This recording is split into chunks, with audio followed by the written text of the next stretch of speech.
No reira, ka nui ngā mihi kia koutou, tēnā tātou katoa. E te pai, tēnā koutou, he mihi kawana kia koutou i tēnei wā. Have a good evening. Kia ora.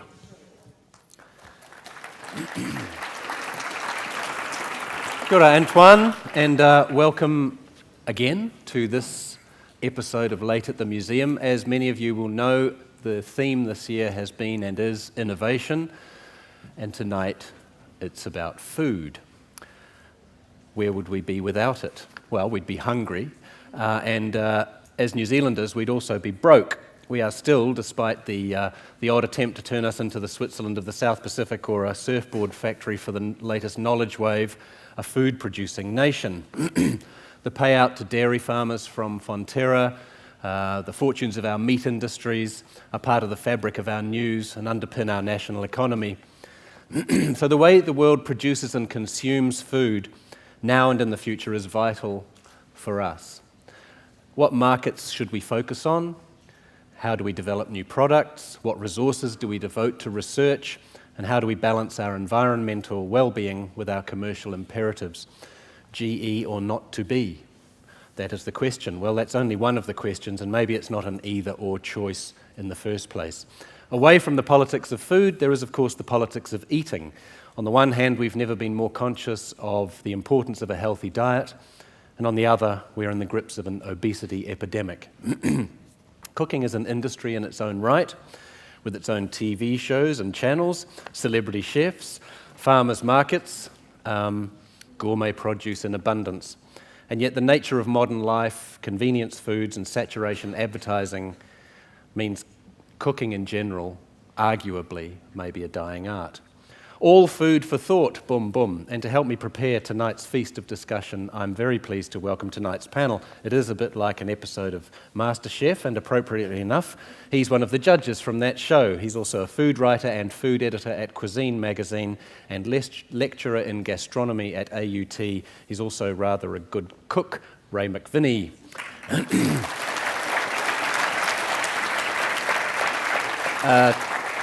On the far end, hailing from the East Coast, Te Whānau a Apanui and Australian descent, currently completing his PhD at the Auckland University Business School, a comparative study of contemporary indigenous farming on the east coast of the North Island here, and in the Cusco region of Peru over there, and an expert in the humble yet noble potato, Rob Whitbourne.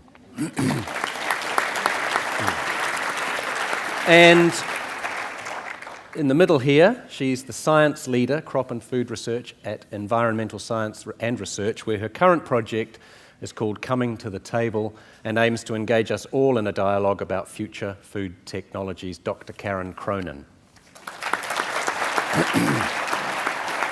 Ray, as a chef and a gourmand and a lecturer in gastronomy, do you think about the politics of food and food production as much? Politics of food are hugely important. The whole commodifying of food, turning it into something which is basically a thing all about profit, has changed the traditional way that food is regarded globally. I mean, it is globalized, so that you've got the whole thing about it all being based on oil. It cannot be sustainable. It just can't be. I can't see how it can keep going. When I saw this, that I was going to be talking about the future of food, I thought, this must be a very parlous state we're in to be talking about this very strange idea that you have to talk about the future of food. I'm sure, just like at no time during history have we ever needed nutritionists to tell us what to eat. Now we're talking about the future of food. And the reason that I think we do is what you were saying, the sustainability, but also the whole cultural thing about food and the whole thing about cooking. If you take the whole thing about food and culture and society and people is a hugely complex and intricate social mechanism which has been set up by every culture does it for centuries, and it is so hugely finely tuned and incredibly important that if you start tampering with that, which is, I think, what's happened after the Second World War, when they developed all that technology so that they could feed vast amounts of people that they had to move around fighting wars because you couldn't set up a chic little bistro to feed the troops. when that happened, we've basically got a whole population, or many people, who are living on field rations, basically, which is all that processed, you know. Now, if you do that to food, it affects your health, obviously, and the test of that we know is that any culture that stops eating their traditional cuisine and starts eating what is called a Western diet, they have a very slow death through all those diseases. We know this, everyone knows this. So if you start tampering with that sort of food, well, you know, and that is definitely political, you have these bad health things, but you also have this really nasty social thing because of the whole thing about cooking. And don't get me started. Well, do get me started. I'll actually. get you started later on cooking. Get me started on cooking later. You're bring a but the frying pan and a little Bunsen burner and give us a demo, but don't mock. Disappointed. It's more important than you'd think. You know, yeah. Maybe something you prepared earlier. Yeah, might, yeah. Well, I think that's really interesting, and you know, one of the interesting flip sides of globalization is that people all around the world have a sensibility and an understanding about localism now, because we can all, we've heard things, or we've even gone to visit. We know about local, authentic communities. You've been to this place, you know, and I've been to Cork. And so we have this interesting hybrid of the food system being the mass conveyor belt around the world, but also because of globalization, we have this awareness. We have this kind of global citizen awareness. And it's fascinating how that's now coming into preferences in consumer markets. So one of the really big trends, if we start to look at, well, what are the social drivers about whether someone's going to buy food and certainly pay a high premium for it, high value premium, which is not a commodity approach, is, well, where did this come from? What's the provenance? How was it grown? It's not just the food, but how was it made? How was it transported? How was it packaged? And the whole alert that's around there in terms of, you know, food miles and embedded carbon. Even we're hearing now people asking questions about embedded water. How much water was used to make this? So all around the world, that's that global consciousness of the local meaning of how food is made. And well, I think that is happening in New Zealand. Can I play devil's advocate for a second and say that that's a terribly middle-class phenomenon? Well, it may be a Well, middle-class that's- phenomenon, but it's got to start somewhere. You know? Well, most revolutions do start with the middle classes. And I just have this image of, you know, the middle class is going down to Sabato and buying essentially Italian peasant food, but paying 20 times what an Italian peasant would pay for it, and thinking, isn't this wonderful? We live in a revolutionary gastronomic society at last. Whereas the rest of the people Well, this is the hope for the don't know East how to Cape. cook and they're eating fast food. That people would do that for East Cape Kumara. We're still waiting, you know. that I can go to Parnell and see East Cape Well, no, I mean, Kumara. tell me I'm wrong. But we've got to probe into that a bit, because let's ask ourselves, is New Zealand ever going to foot it in mass production and mass commodity markets? How could it? So I personally think that we've got to think about high value and quality, and we've got to be really, really tuned into, okay, which markets can we go to? What are the values in that market? What are they looking for? And they are looking for these authenticity characteristics, and they want to know about provenance. I think it still leaves unresolved the fact that we might have to ship something around the world. It also leaves out this debate I alluded to earlier, Yeah. that, you know, should we be GE-free? Should we be as organic as possible? Do you think it's a debate worth having, or is it too late? Feels to me like a debate from a while back, and we've moved on. I hope we've moved on. I think what was behind all of that was not being clear about what we were trying to aim at, and what mechanisms or what technologies have we got to get where we need to go. You know, what problem are we trying to solve? Future. Do you think that there is a coming crisis, whether it's created politically, economically, you know, or ecologically, or all three? The ecological thing, I mean, is a huge complicating factor, obviously, because at the moment we probably could feed the whole world if everybody got a fair go at it. What sort of worries me a bit more is the whole cultural thing of having things like fast foods and that, which take away the cultural mechanisms which food has always performed, and the whole processed food, which I think is incredibly dangerous, because if you take food is an incredibly, as I said before, intricate thing which is used for all sorts of things. Food is not just about eating at all. It's about, I loved the fact that you said this is going to be like a dinner party conversation, because that's what you do at dinner parties, at the shared table. Don't think much of the menu, but... Well, I know, water. And But what's the food? I mean, it's just the cement that sticks the talk together, really, isn't it? You know, it's hugely important. Now, if you stop people spending time, because you're only going to get a shared table if someone makes a whole lot of effort to cook something, because you don't need a shared table if everybody can just have everything instantly. And also you get deferred gratification and you're really waiting for it. And at the shared table, of course, that's where you learn everything. It's a hugely important cultural and social mechanism. If you take that away, and which is what's happening, I think, what do you replace? What's it being replaced with? How can you be an optimist when you say these things? Because I think that I'm a historian. I don't believe in progress. I believe in cycles. And I think we're on the one where we're actually sick of, and we've actually realised that the fast food industry is a little bit like the tobacco industry 20 years ago. We're just waking up to, yes, it really will kill you if you eat that all the time. How did we arrive at the place where a litre of milk costs more than a litre of Coke? It's bizarre, isn't it? I mean, Can you actually turn that round? Karen? All on your own? Just give me till next Tuesday. Let's bring this conversation round to what we actually do with food. And you mentioned this earlier, teach people to cook.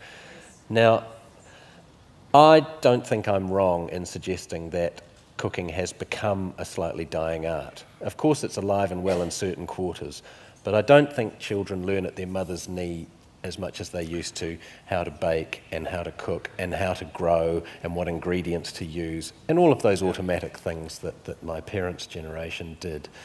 Should we just start teaching them to cook in school and not call it home economics anymore? Yeah, we should teach them to cook in school. Doesn't matter whether you're academic or whatever you do, to technology. Yeah, you should learn to cook. Because if you know how to cook, it expands your food choices, gives you power, makes you free. Means that you don't when I'm teaching at AET chefs, I say to them, if you didn't know how to cook, what would you eat? And they say, they're shocked, of course, and they say, we'd have to eat what people told us to eat, or we'd have to try and work it out by reading the packets. We would have no power. If you know how to cook, you can control your diet so that I don't need to eat all that processed stuff that's full of edible food-like substances which masquerade as food and trick me into thinking of food. Can you deprogram these generations that have grown up with McDonald's into, non-convenient foods? I think you probably can, because the whole thing about cooking is it's not only just this thing that you do, it's really satisfying therapy and creative, and you get a big kick out of it, and people love it, So I think you probably can. And get him young. You know what the Jesuits say? Yeah, give me a kid when, he's 11, he's mine for life. Yeah. Not necessarily in a good way. Well, and let's not go there, Yeah. But you know what I mean. Can I just say something to that? Sure. Cooking food comes after, well, in the case of vegetables, growing them. So maybe that's, I think we would take. I think growing them is an added bonus. You kind of have to grow them before you can cook them. No, but look, if you live in an apartment on the 6th floor, as so many people do in, I don't know, Hong Kong, Singapore, whatever, they still eat a traditional diet and still sit around a table and they still cook it and they go to the market every day. Yeah. Being able to grow it is an incredible luxury, which I love, and we have fantastic programs. Starting up, Catherine Bell is here tonight, who has started up the fantastic program of gardens in schools in New Zealand, which I think is fantastic. But you can still cook great food. You can still use it as an amazing social mechanism without needing to grow it. Yeah, not to belittle the idea of cooking food. I think it's great. No. But I like that. Currently the way have we got any urban planners in the audience? Oh, one. Yeah. Okay, we can talk later. And this came up in the conference I was talking about later. Currently, our cities are not designed for us to grow food, to produce food. They're not. They're constructed at the moment, so a block of land is chopped up into as many pieces as possible so someone can make the most money out of it. And there's a token park. Havana. And that's it. So one word to say to you, Havana. Yeah. Well, we were talking earlier in I think it was about 4 or 5 years ago, the world went to being the majority of people in the world now live in urban centres. And so that's only going to increase. So we've got 3 billion extra people. Most are going to be living in the cities. The cities are just going to grow and grow. So urban food production will become a huge issue. Two countries, Cuba, and China have really taken this to heart. And both have the luxury of being a communist state where if someone says do it, it gets done. Auckland, if someone says do it, something else happens. Yeah. And for two different reasons. So currently in China, cities are being constructed, so there are zones for food production within the city. And they're positioned throughout the city. In Havana, there was a peak oil crisis because of the Russian state falling apart. And so in Havana, which is 2 million people, they built created 200 community gardens. Organic.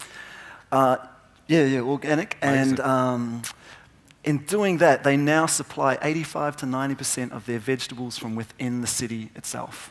Those community gardens also grow medicinal plants.